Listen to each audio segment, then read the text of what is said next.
একটা শহর থেকে হঠাৎ একের পর এক স্কুল ছাত্রী নিখোঁজ হয়ে যাচ্ছে। তারপর পাওয়া যাচ্ছে তাদের ক্ষত বিক্ষত লাশ এবং সাথে একটা ছোট্ট গিফট বক্স।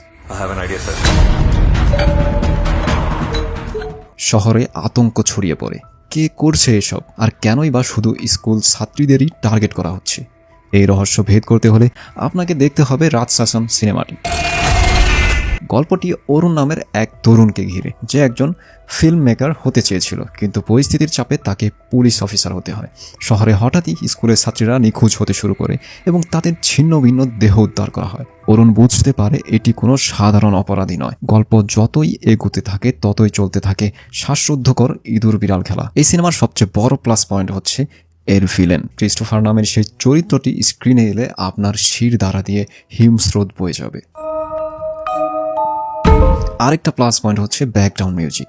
মুভিটির ব্যাকগ্রাউন্ড মিউজিক এবং প্রতিটা সিনের সাসপেন্স আপনাকে এক মুহূর্তের জন্য চোখের পলক ফেলতে দিবে না।